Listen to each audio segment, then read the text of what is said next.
بسم اللہ الرحمن الرحیم لا حول ولا قوة الا باللہ العلی العظیم حسبنا اللہ ونعم الوکیل نعم المولا ونعم النصیر الحمد للہ رب العالمین والعاقبۃ لأہل التقوی والیقین والصلاة والسلام علی سید الانبیاء والمرسلین ابی القاسم محمد اللہم صلی علی محمد وعلی محمد وعلی آلہ الطیبین الطاہرین المعصومین لا سیما بقیۃ اللہ المنتظر الحجۃ الثانی عشر روحی و ارواح العالم بتراب محرم الفدا ولعنۃ الدائمۃ الباقیۃ علی اعدائهم اجمعین رب اشرح لی صدری ویسر لی امری واحلل عقدۃ من لسانی یفقهوا قولی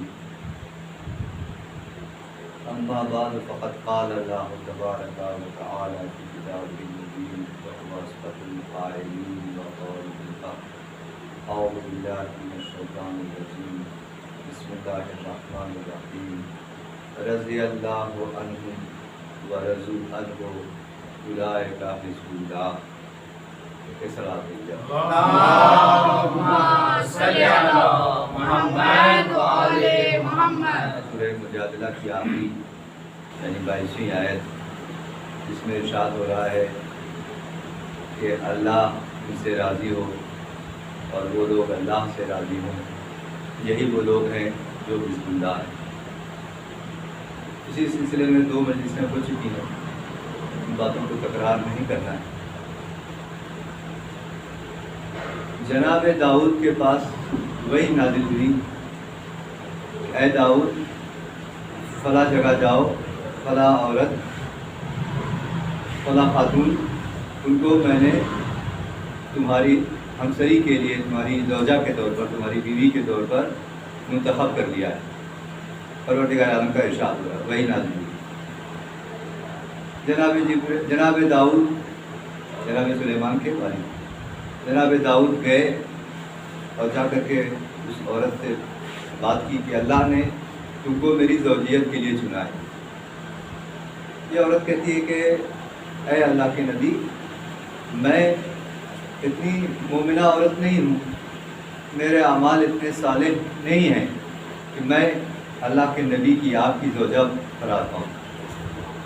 میرے ہی نام کی ایک اور عورت ہے اسی علاقے میں، وہ بڑی عبادت گزار ہے، بڑی مومنہ ہے، بہت اچھے اس کے اچھے اعمال ہیں، جو ہے ہو سکتا ہے آپ سے غلطی ہوئی ہو، وہ مراد ہو، وہ عورت مراد ہو۔ لیکن چونکہ جناب داؤد اللہ کے نبی تھے اور ان کو یقین تھا، اللہ نے اسی عورت کو میری ہمسری کے لیے، میری زوجیت کے لیے چنا ہے۔ جناب داؤد نے اس عورت سے پوچھا کہ جب تم فقر و فاقہ میں مبتلا ہوتی ہو تو کیا کرتی ہو؟ اس عورت نے کہا کہ مجھے نہیں معلوم کہ فقر و فاقہ میرے لیے اچھا ہے یا مال اور دولت اور ثروت پیسہ والا ہونا یہ میرے لیے اچھا ہے، مجھے نہیں معلوم، اس بات کا علم نہیں ہے۔ لہٰذا اللہ جو دیتا ہے، جس حال میں رکھتا ہے، میں راضی اور تسلیم رہتی ہوں۔ پھر جناب داؤد نے پوچھا کہ جب تم بیمار پڑتی ہو تو کیا کرتی ہو؟ تو اس عورت نے بھی ایسا ہی جواب دیا کہ چونکہ مجھے نہیں معلوم کہ اللہ کے نزدیک میری بیماری زیادہ اچھی ہے یا میری صحت زیادہ اچھی ہے، اللہ کو کیا پسند ہے، لہٰذا اللہ جس حال میں رکھتا ہے میں راضی اور تسلیم رہتی ہوں۔ اس طرح سے 1-2 سوال جناب داؤد نے اور کیے، اور اس کے بعد جناب داؤد نے کہا کہ اتنے اچھے اعمال ہونے کے باوجود، کہ اللہ کی رضا پر راضی، اللہ کے مصلحت پر تسلیم رہنے کے باوجود تم کیسے کہہ سکتی ہو کہ تمہارے اعمال اچھے نہیں؟ اس میں کوئی شک نہیں ہے کہ تم کو ہی اللہ نے میری زوجیت کے لیے انتخاب کیا۔ تو عزیزو، بہت بڑی چیز ہے کہ ہم اپنے نصیب پر شاکی نہ ہوں بلکہ شاکر ہوں، شکر گزار ہوں۔ جو اللہ نے مقدر میں ہمارے لکھ دیا ہے اس سے جو ہے وہ ہم